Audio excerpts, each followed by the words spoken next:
Hi everyone, back with another Real Talk, and this is a topic that I've been wanting to talk about for a while now. It's something I feel like was discussed a lot back in the 80s when I was growing up, and I don't see much of it anymore, but it is the dangers of drugs. And there used to be a lot of specials, both on the live action shows, the sitcoms, as well as on the animated series that talked about the dangers of drug use, drug addiction. Some of them were pretty schmaltzy and sappy. I can think of the big mega crossover that was supposed to be this huge event where they crossed over with the Turtles and Garfield, and all these cartoons were on there, and it just kind of came off, I don't know, like I said, schmaltzy. The best animated program that I've ever seen that talks about the dangers of drug addiction is a Brave Star episode titled The Price. So this talk today is mainly geared at teenagers. Good reminder, I guess, for adults as well, but it's not for the kids. And I saw The Price when I was about 10 or 11 years old. I think that's about the right age to approach that subject matter with the tone that that episode approaches it with, because a lot of things you see in animation, in comics, it can be fun. There can be some serious elements, but there's still kind of this sense of funness about it. The Price is not a fun episode, and it's one that I can honestly say has stuck with me my entire life, ever since I saw it. It doesn't have a happy ending. There's no optimism. There's just a very, very stern warning, and I think that's the best way to discuss this with young people. It is something that's very serious. You have to take it serious so that you can continue to have fun throughout your life. If you're not weary about it, then it will grab a hold of you and it'll never let go. And there are a lot of people who have lost their lives through drug addiction, overdoses. There are a lot of people who haven't lost their lives too, but their quality of life has plummeted as a result of it. So I would remind people who think they're invincible or they have stronger willpower and fortitude than most people, that they can try it, they can play around with it, but it'll never grab a hold of them and become an addiction. I would encourage those people to Google some pictures of drug addicts, meth addicts, crack addicts, cocaine addicts. Just take a look at them, and sometimes a picture is worth 1,000 words. And to me, those people don't really seem like people with a very high quality of life. They seem like they're very tired, worn out, like butter spread over too much bread. To go back to another pop culture icon of mine, Gorilla Monsoon. I never thought I'd be talking about Gorilla Monsoon and Brave Star in the same topic, but when I was watching wrestling growing up, there was a commentator named Gorilla Monsoon, and he always used to really act like he was very clever when he said this line whenever a wrestler would slap on a submission hold on his opponent. So when the $1 Million Man would slap on the $1 Million Dream sleeper hold on an opponent, or a similar submission hold, Gorilla would say, "How do you get out of it? Don't get in it." And he said that over and over again, and I always thought, that's really not that clever. What's the big deal? How do you get out of it? Don't get in it. That goes without saying, Gorilla. And that's one of those things that as I've gotten older, I've realized that some things that you just think don't need to be said actually do need to be said, and they need to be dwelled upon. And when I think of drug use, drug addiction, I always go back to Gorilla's old line of, how do you get out of it? Don't get in it. In addition to that episode of Brave Star, The Price, another very powerful lesson for me about the dangers of drug use happened in grade school, early grade school, years before I saw The Price. A constable came in, a police officer, and he talked to us about chasing the dragon. And I really didn't have any experience with drugs, didn't know anyone who used them, hadn't even really seen too many TV shows with the dangers of drugs. But this constable, the example that he showed, put the fear in me for the rest of my life. It's something that I've always approached with a lot of carefulness and caution. And I've seen people start using drugs flippantly, like, what's the big deal? Who cares? I don't want to be unpopular at a party. It can all start so innocently, but this talk by this constable, it really shook me, because he talked about this concept of chasing the dragon, where he drew a graph on the blackboard and he said, this is how you feel right here. And he started with a 10. And he said, when you use drugs, it shoots you up to 20. You feel twice as good as normal. You feel amazing. But the problem is, after the 20, you come down hard and you feel like a 5. And so not only do you want to feel like that 20 again, you definitely want to feel better than you normally do. So you take the drugs again. And this time you'll never get to 20. The second time you get to about 18, which is still pretty high, but it's not quite what it was. This time you crash even harder after that, after you're high, and now you're at a 2. So now you're feeling really low, and you take some more drugs. You never get back up to that 20, and then you keep crashing. Now you're in the negatives after the crash. You're into -5. You're into -20 at one point. And the really tragic part of that talk to me was when he finished off by saying, and now you're using drugs just to feel like you did in the first place. I've never forgotten that, ever. Why? Why would you do that to yourself, to your finances, to your family? Why would you dig yourself in that hole just to feel like you did in the first place? So I think that's an important thing to keep in mind, that you don't know what you got till it's gone. And this normal feeling that so many people want to escape, and they want to feel better than they do. Maybe they feel low, depressed, down, and they need an escape.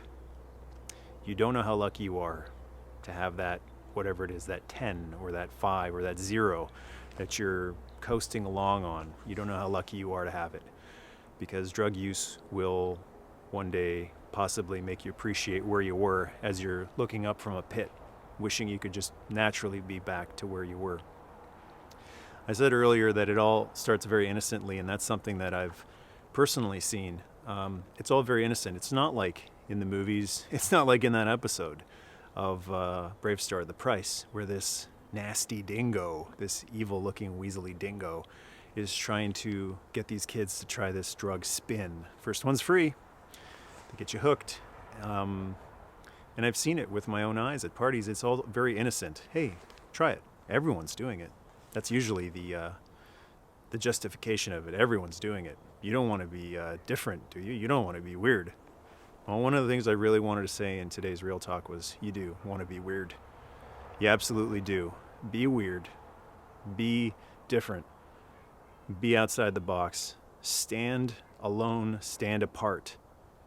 And don't be like everyone else. If everyone else is doing drugs, just walk away. And I can tell you from where I stand right now, I've done that, and I'm so glad I did. A lot of the stuff that I have, sometimes, especially in the early days when I was doing the channel, people asked, how? Where'd you get all this stuff? How did you get this? How did you afford it?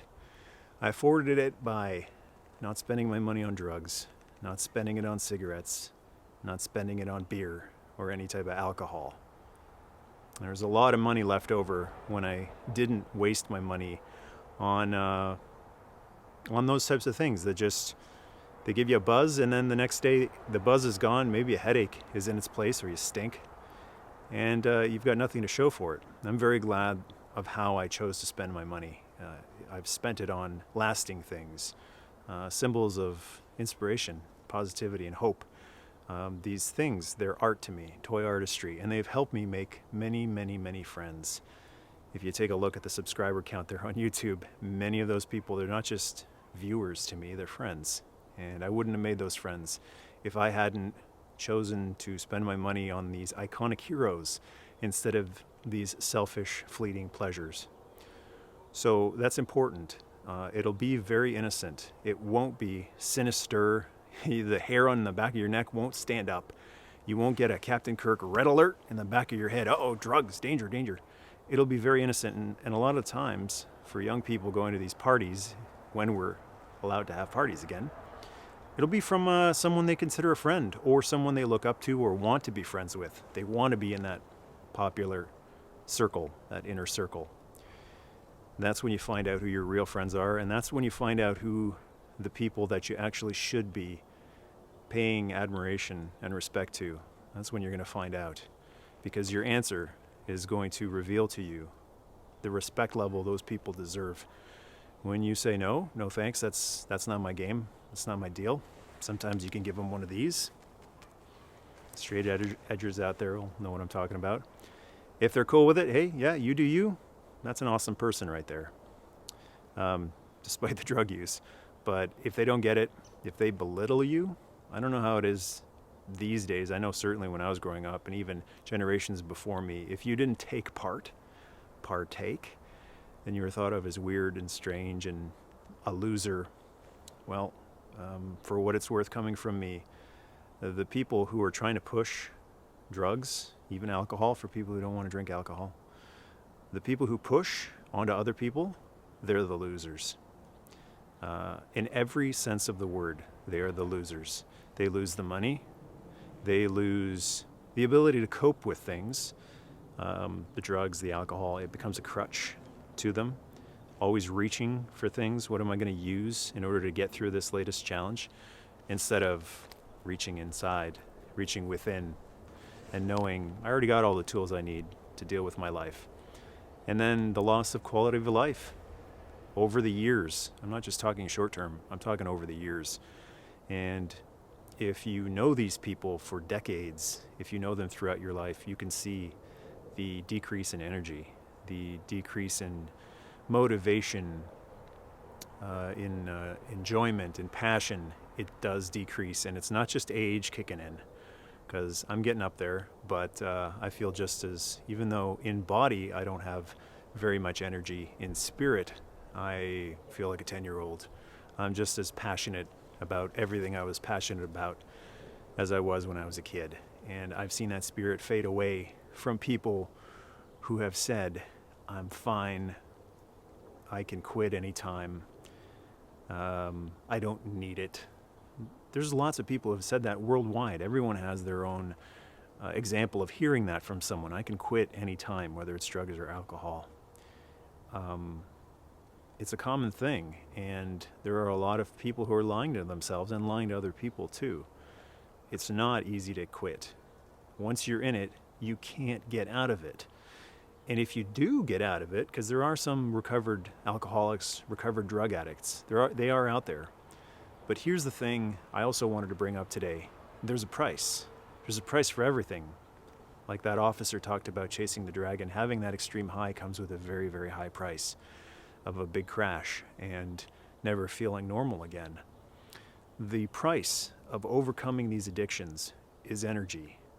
I don't hear this talked about very often, but I've seen it in recovered drug addicts and recovered alcoholics. There's a shadow, and I'm sure a lot of them would agree with me.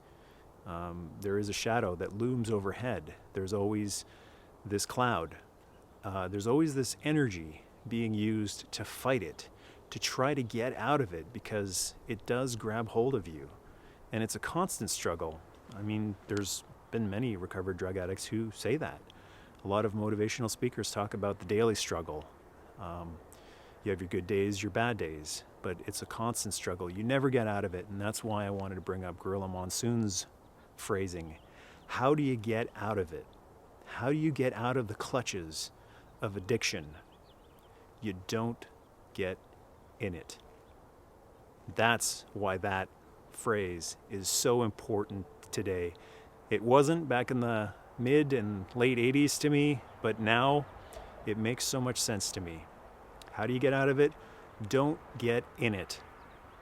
And the opportunity to get in it or choose not to get in it is going to come very, very innocently. When those moments arise, you have to say no. You have to, as innocent as the moment may appear, you have to make it a big deal. You really do. You have to approach it with extreme caution, and not let the person who is just saying, oh, come on, what's the big deal? You actually, whether they're going to listen or not, most of the people won't listen, but you need to say to yourself in your mind, this is a big deal. This is a huge deal. The submission hold, and for people who don't watch wrestling, think UFC. that Kimura armbar or the choke hold, triangle choke, the kata hajime, or whatever submission hold you want to talk about, ankle lock, ankle pick. It's about to be applied. How do you get out of it? Don't get in it. Say no. Just decline. Try to do it peacefully. And if they're cool with it, then that's fine. If they're not cool with it, then you walk. And if you trust what I say, you're never going to regret it. Maybe in a couple of decades, you'll be standing in front of a camera and trying to reassure young people as well. It was the right decision. It's never the wrong decision to walk away from people who are pressuring you to not be true to yourself. The important thing to remember is when you're using substances to change your behavior, whether it's to feel a little more comfortable in social situations, if you're getting anxiety in social situations, to deal with whatever you're trying to deal with, that's not the real you. That's not the genuine you. It might be a very fun version of you. It might be a very bubbly, charismatic, energetic version of you that people really are entertained by. But here's another episode I'll bring up. It's not as powerful as The Price, but Friends, anyone remember Fun Bobby? That's basically what they were talking about. You've got an alcoholic who is the life of the party as long as he's not being genuine to himself. And then when he stops drinking, he's very boring. Now, not a very good lesson from that episode, but it wasn't trying to be. It's just a sitcom. But, you know, it's important to be true to yourself, and it's important to be boring and real than charismatic, exciting, and fake. So again, something to chew on. Check out that Brave Star episode, The Price. If you're a young person and you've never seen it, I'll put the link in the show notes for it. If you're a parent and you've got small kids, don't show them The Price.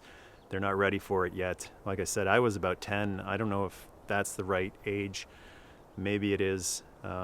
Maybe a little bit after that. That's your call as a parent to your own children. That's your responsibility.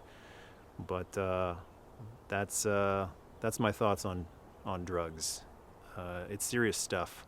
Don't ever let anybody make it seem like it's not serious, because in the long run, over the years, it's going to make all the difference between being a passionate, energetic person who can be a help to your friends and family.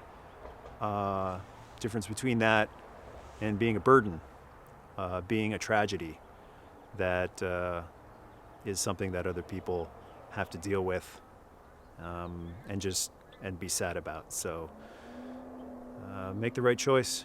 How do you get out of it? Don't get in it. Don't get into alcohol use. Don't get into drug use. And speaking as someone who never got into that in my younger days, it will build up a discipline, a self-discipline, so that in your later years, if you choose to, not drug use, but if you choose to drink, have a beer or have a whiskey every now and then, it won't be like that Kimura or ankle pick. It won't be a death lock on you, because you'll have a lifetime of self-discipline behind you. But it's important when you're young to make those right choices, to flex those self-discipline muscles, make the right choice, and take care of yourself. Your older self will thank you. Maybe time travel will actually be a thing in the future. Or if not Back to the Future style, where you can jump into a DeLorean, maybe there will be some sort of electronic inter-time texting. Who knows?